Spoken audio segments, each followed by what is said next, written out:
Ya teman-teman, jadi inilah hasil rekaman video dari Gcam LMC 8.4 menggunakan config terbaru, yaitu config Pixel Color HD versi 7 Stabilizer by seputar Gcam. Ya, ini kita merekam di resolusi Full HD 1080p 60 fps karena memang perangkat saya ini sudah support di 60 fps ya teman-teman. Kalian bisa lihat sendiri di sini jalannya agak bergelombang, tapi di sini untuk hasil videonya benar-benar sangat stabil dan cukup halus ya teman-teman. Kelihatan banget di sini kalau elektronik image stabilisasinya berfungsi dengan baik. Dan untuk tone warnanya di sini cukup natural dan ini mirip banget seperti kamera iPhone. Halo, assalamualaikum warahmatullahi wabarakatuh. Kembali lagi bersama saya. Selamat datang di channel seputar Gcam.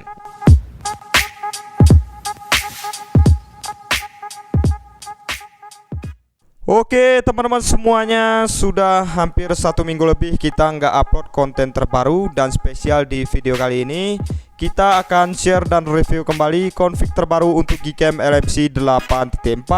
Dan ini adalah config Pixel Color HD versi 7 Stabilizer by seputar Gcam. Config ini merupakan perubahan dari config sebelumnya ya teman-teman. Tentunya config ini dia sudah support 3 lensa. Ada lensa 0,5 ultrawide, kemudian lensa utama dan juga lensa makro ya teman-teman. Untuk hasil dari lensa 0,5 ultrawide nya ini cukup bagus dan hasilnya sangat jernih. Dan untuk selanjutnya teman-teman, config ini juga dia sudah support untuk video stabilizer, yang tentunya kalian bisa mengambil video menggunakan Gcam dan config ini ya teman-teman, karena hasilnya mirip banget seperti kamera iPhone. Oke, jadi buat kalian yang belum subscribe, silahkan di subscribe channel ini ya teman-teman, karena subscribe itu gratis. Oke, jadi di sini saya sudah menginstal 3 aplikasi teman-teman. Yang pertama di sini ada aplikasi Gcam LMC 8.4. Kemudian untuk aplikasi yang kedua di sini ada aplikasi kamera HW. Nanti untuk aplikasi Gcam dan kamera HW-nya saya sediakan di deskripsi video. Dan untuk aplikasi selanjutnya di sini ada aplikasi manual kamera compatibility ya teman-teman. Untuk aplikasi ini kalian bisa download di Google Play Store secara gratis, dan untuk ukurannya ini tergolong sangat kecil ya teman-teman. Oke, jadi di sini langsung saja kita buka untuk aplikasi manual kamera compatibility-nya. Dan untuk tampilan awalnya dia seperti ini. Langsung saja kita klik start seperti ini. Oke, setelah kita klik start, maka di sini kalian bisa lihat untuk tampilannya centang hijau semuanya, yang artinya di sini perangkat saya sudah support aplikasi Gcam atau sudah bisa menginstal aplikasi Gcam. Jika perangkat kalian terdeteksi salah satunya berwarna merah ataupun semuanya silang merah, itu artinya perangkat kalian tidak support untuk menginstal aplikasi Gcam. Jadi fungsi dari kamera 2 API ini untuk mengecek apakah kamera 2 API kita sudah aktif atau belum. Oke, jadi seperti itu ya teman-teman untuk pengertiannya. Oke, jadi sekarang kita udah masuk ke dalam aplikasi Gcam LMC 8.4. Dan di sini saya review menggunakan LMC 8.4 R18 ya teman-teman. Dan ini config terbaru, yaitu config Pixel Color HD versi 7 Stabilizer by seputar Gcam. Jadi config ini merupakan config perubahan dari sebelumnya ya teman-teman, yang tentunya tone warna yang dihasilkan dari config ini lebih berwarna. Dan config ini untuk hasilnya bisa juga natural ya teman-teman. Jadi config ini memiliki 2 tone warna yang berbeda. Jadi teman-teman, config ini dia udah support 3 lensa. Ada lensa 0,5 ultrawide, kemudian lensa utama dan juga lensa makro. Jadi teman-teman, jika nanti kalian menggunakan config ini di lensa 0,5 ultrawide ataupun di lensa makronya tidak support, itu kalian harus setting dulu ID kamera sesuai dengan perangkat yang kalian gunakan ya teman-teman. Jadi untuk cara settingnya bagaimana? Di sini kita langsung masuk ke bagian pengaturan aplikasi Gcam-nya. Oke, kita masuk dulu ke pengaturan aplikasi Gcam, dan ini kita udah masuk teman-teman. Kemudian kita scroll ke bawah, kita cari yang namanya additional kamera. Setelah kita klik additional kamera di bagian sini teman-teman, bagian atas ini kita aktifkan seperti ini. Kemudian masing-masing lensa yang kita butuhkan di sini kita aktifkan, seperti lensa tele ataupun lensa makro, kemudian lensa wide kamera ya teman-teman. Jika sudah, kemudian kita scroll paling bawah, kita cari yang namanya list ID manual. Kemudian di bagian sini teman-teman, use listed ID ini kita aktifkan seperti ini. Kemudian di bagian list ID manual ini kita isi sesuai dengan yang ada di perangkat kita. Nah, bagaimana cara mengetahui ID yang ada di perangkat kita? Caranya teman-teman, kalian bisa kembali. Setelah kalian kembali, jangan lupa install aplikasi kamera HW ini ya teman-teman. Oke, untuk linknya di deskripsi video. Setelah kalian udah menginstal aplikasi kamera HW-nya, kalian langsung buka aja untuk aplikasinya. Setelah kalian buka teman-teman, aplikasi ini langsung mendeteksi perangkat apa yang kalian gunakan. Nah, kemudian kalian perhatikan di sini ada tulisan Al Camera ID, dan inilah ID yang ada di perangkat kita ya teman-teman. Jadi di sini kita hanya ambil 4 angka aja. 0, kemudian koma, 1, 21 dan juga 22. Ini hanya sebagai contoh saja ya teman-teman, karena setiap perangkat itu untuk ID kameranya berbeda-beda. Oke, ini kita ambil 4 angka, kemudian kita di sini masuk ke aplikasi Gcam-nya tadi, dan di sini kita masuk ke bagian additional kamera, kemudian ID kameranya kita isi ya. Oke, kita isi. Ini kita ambil tadi 4 angka aja, yaitu di angka 0, kemudian kita pisahkan dengan koma, kemudian 1, kemudian koma lagi, kemudian 21, kemudian koma, kemudian 22. Jadi ini harus kalian pisahkan dengan koma. Misalkan kalian pisahkan dengan titik seperti ini, dia nanti tidak akan berfungsi ya teman-teman. Oke, misalkan udah, kalian klik selesai, kemudian kalian klik OK. Jadi seperti itu ya teman-teman, cara setting ID di perangkat kita. Jadi untuk perangkat seperti Realme, Oppo ataupun Vivo, nanti kalian bisa download aplikasi Gcam-nya yang versi AWM ya teman-teman. Dan nanti kalian bisa setting sendiri ID kameranya sesuai dengan yang saya contohkan barusan. Oke teman-teman, dan di sini kita akan langsung review aja untuk hasil dari config ini. Oke, ini kita mau coba teman-teman untuk rasio gambar. Di sini kita gunakan 16:9, HDR-nya aktif. Ini untuk mode Pro-nya kita aktifkan ya teman-teman, supaya hasilnya lebih natural.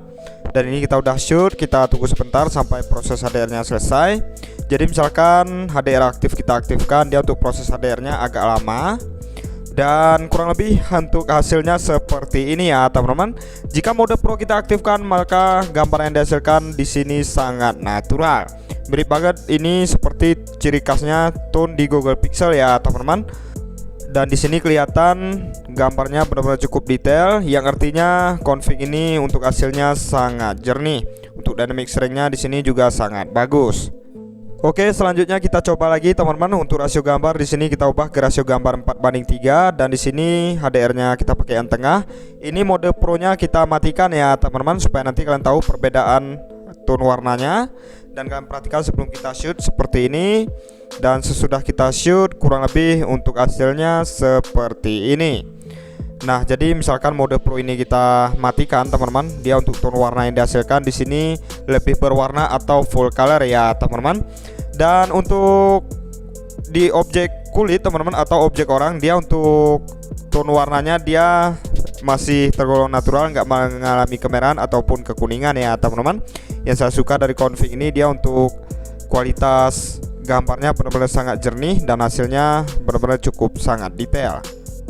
Oke, untuk selanjutnya biar kalian nggak penasaran, di sini kita mau coba review di lensa 0,5 ultrawide-nya, dan langsung kita klik seperti ini. Dengan otomatis dia untuk rasio gambarnya berubah seperti ini ya teman-teman. Mungkin di sini ada sedikit vignette karena saya di sini menggunakan case. Oke, di sini kita sudah shoot. Di sini untuk mode Pro-nya kita matikan ya teman-teman. Kalian perhatikan sebelum kita shoot seperti ini, dan sudah kita shoot kurang lebih untuk hasilnya seperti ini. Dan ini tanpa mode Pro aktif teman-teman. Artinya di sini untuk tone warna yang dihasilkan dia lebih berwarna. Dan untuk warna langit di sini juga sangat bagus teman-teman, masih kelihatan di bagian awannya juga ya. Jadi config ini benar-benar cukup recommended untuk kalian gunakan. Oke, ini masih kita coba di lensa 0,5 ultrawide teman-teman, dengan rincian di sini untuk HDR-nya kita aktifkan. HDR yang disempurnakan, kita paskan ke objeknya, kita tap seperti ini, langsung aja kita shoot. Oke, ini mode Pro-nya juga kita matikan, dan kita lihat nanti untuk hasilnya seperti apa. Kalian perhatikan sebelum kita shoot dan sesudah kita shoot. Nah, jadi kurang lebih seperti ini untuk hasilnya teman-teman. Ini kita shoot di objek lain, kalian bisa lihat sendiri. Padahal lensa ultrawide dia lebih kecil untuk megapikselnya dibandingkan dengan lensa utama, tapi mampu menghasilkan gambar yang benar-benar cukup bagus dan hasilnya sangat detail ya teman-teman. Untuk tone warnanya di sini juga bagus. Bagian awannya tuh kalian lihat teman-teman, sangat bagus sekali. Dan di sini hasilnya sangat jernih ya. Oke, untuk selanjutnya kita coba lagi teman-teman. Di sini rasio gambar kita pakai yang standar aja 4:3. Ini mode pro-nya kita matikan. Dan di sini ada bocil teman-teman lagi mandi. Oke, ini kita udah arahkan ke objek, udah kita shoot juga. Dan kita tunggu sebentar. Kita cek sekarang untuk hasilnya ya teman-teman. Nah, kurang lebih seperti ini untuk hasilnya teman-teman. Jadi tanpa mode proaktif dia memang untuk tone warnanya lebih berwarna, tapi di sini kalian bisa lihat di bagian objek orangnya ini dia masih tergolong natural ya teman-teman. Tidak mengalami kemerahan ataupun kekuningan sama sekali. Dan ini kita shoot udah agak sore, jadi untuk pencahayaan udah berkurang ya teman-teman. Config ini benar-benar cukup recommended. Oke, kita coba lagi teman-teman. Oke, jadi untuk rincian selanjutnya di sini kita aktifkan untuk mode pro-nya, langsung kita shoot aja. Oke, kita tunggu sebentar sampai proses HDR-nya selesai. Dan sekarang kita langsung cek aja untuk hasilnya. Jadi kurang lebih seperti ini untuk hasilnya jika mode proaktif.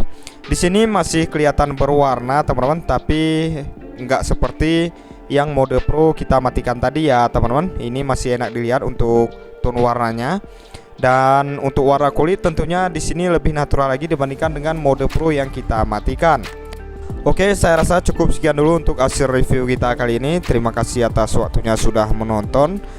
Dan jika ada kekurangan mohon maaf teman-teman. Jika ada kritik dan saran silahkan sampaikan di kolom komentar. Dan nantikan juga konfig-konfig terbaru lainnya tentunya dari channel seputar Gcam.